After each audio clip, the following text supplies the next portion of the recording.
সিঁদুরটা পড়াতে হবে যাতে নাকে পড়ে, বুঝতে পেরেছি যাতে কয়েকটা ফোঁটা নাকে পড়ে, সিঁদুরের কয়েকটা নাক না বলে তো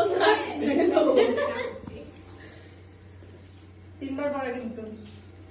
হ্যাঁ তোমার কি আমার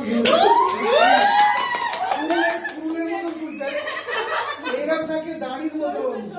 হ্যাঁ হ্যাঁ আরে শিখবে তো, শিখবে বেচারা।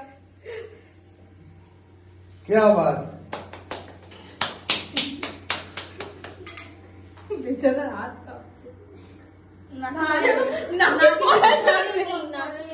নাকে পড়েনি কেন আগে জানি। তিনবারই পড়ায়, ব্যাস ব্যাস, তুই নিজে টাচ করে দে না। হ্যাঁ ব্যাস, তাহলে তো হবে।